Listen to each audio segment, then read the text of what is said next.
Hello, मैं पंकज सोलंकी। आज आपके सामने फिर से हम पढ़ेंगे न्यू टॉपिक के साथ भिन्न संख्याओं को किस प्रकार से जोड़ा और घटाया जाता है। तो देखिए, यदि इससे पहले के वीडियो आपने भिन्न संख्या कैसे होती है, किस प्रकार की संख्याओं को लिया जाता है, कौन कौन सी भिन्न संख्या होती है, यदि उसका वीडियो आपने नहीं देखा है तो इस वीडियो के डिस्क्रिप्शन में मैं उस वीडियो का लिंक दे दूँगा, वहाँ जाकर आप देखें। और यदि आप हमारे चैनल पर नए हो तो वीडियो को ज़रूर सब्सक्राइब करें, लाइक करें और अपने सहयोगियों के साथ इसे शेयर करें। तो आइए हम पढ़ते हैं भिन्न संख्याओं का जोड़ एवं घटाव। देखिए, जैसे कि फर्स्ट क्वेश्चन के अंदर आपको दिया गया है कि 5/3 उसके साथ में जब संख्या को धनात्मक यानी कि धन किया जाता है, जोड़ा जाता है 2/4 को, तो किस प्रकार से हम इसे ज्ञात कर दें। तो देखिए, मैंने आपको बताया था कि ये अंश होता है और ये हर होता है। ऊपर वाली संख्याओं को अंश बोलते हैं और नीचे वाली संख्याओं को हर बोला जाता है। तो इस संख्या को किस प्रकार से मैथ में पढ़ा जाता है, 5/3 धन 2/4। तो इसे हम सबसे पहले, इसके हर में 3 और 4 है तो हम हर का क्या लेंगे, ले से। तो ले से आपको पता है कैसे लिया जाता है 3 और 4 में। तो सबसे पहले छोटी संख्या 2 से विभाजित किया जाता है। तो 2 के अंदर जब 3 नहीं आता है तो 3 का 3 और 2 के पहाड़े में 4 आता है 2 बार। इसी प्रकार से हम वापस इसे 2 से विभाजित करेंगे तो 3 का 3 और 2 एकम 2।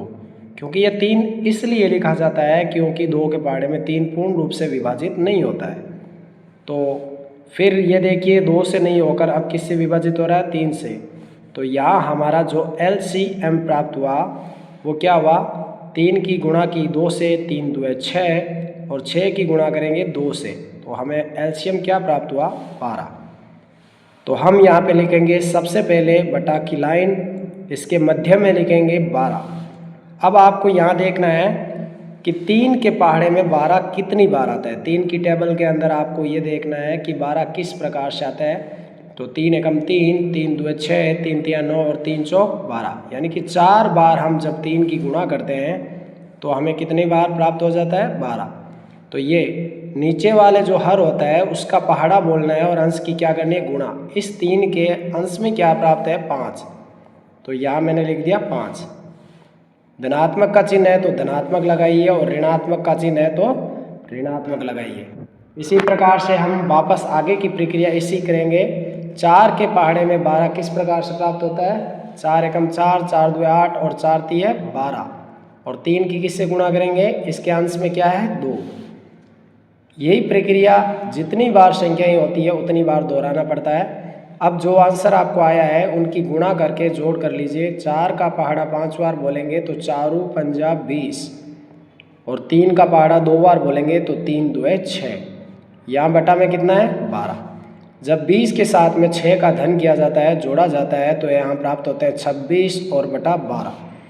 अब यह संख्या हमारा जो परिमेय के रूप में है यानी कि भिन्न संख्या के रूप में जो प्राप्त हुआ है, इस भिन्न का नाम क्या है, इस भिन्न का नाम हम बोलेंगे विषम भिन्न। कैसी भिन्न है ये, विषम भिन्न।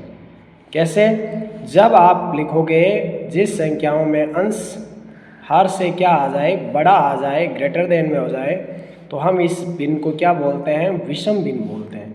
इसका अर्थ ये होता है कि विषम भिन्न हमेशा सम्मिश्रित यानी कि समान भिन्न के रूप में आगे हम इसको परिवर्तन कर सकते हैं। तो इस 26/12 को हम और आगे यदि हल करें तो 26 आपका हो जाएगा भाज्य और 12 हो जाएगा भाजक।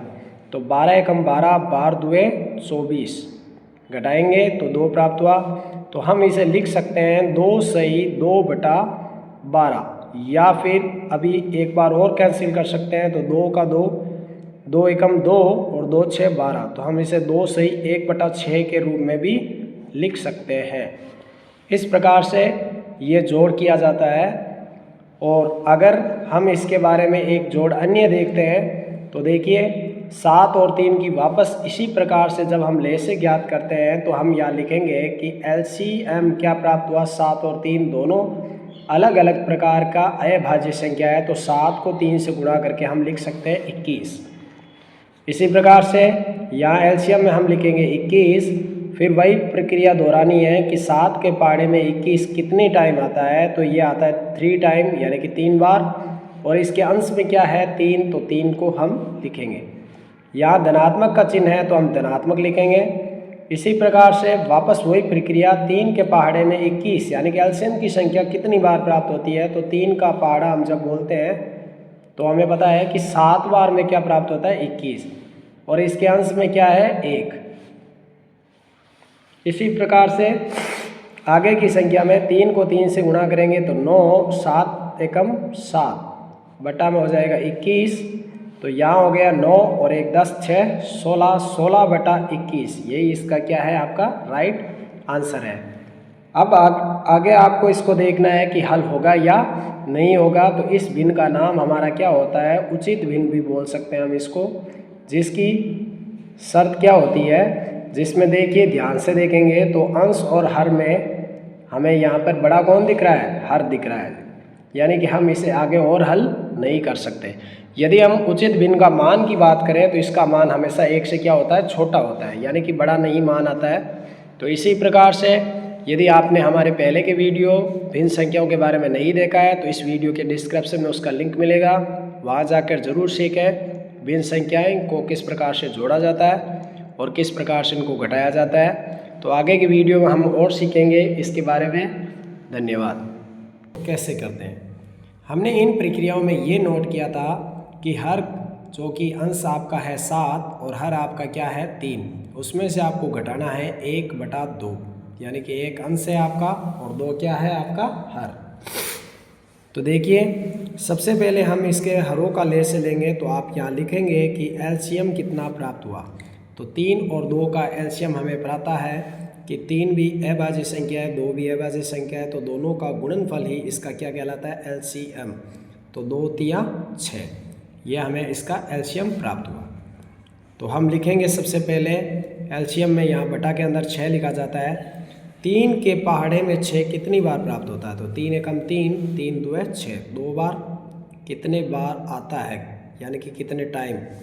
2 की हम गुणा करेंगे इसके अंश से, अंश में आपके कितना है यहाँ पे 7, तो हम यहाँ लिखेंगे 7। ऋण का चिन्ह हो तो मैंने आपको बताया था ऋण लगाना है, और धन का चिन्ह हो तो धन का प्रयोग करना है।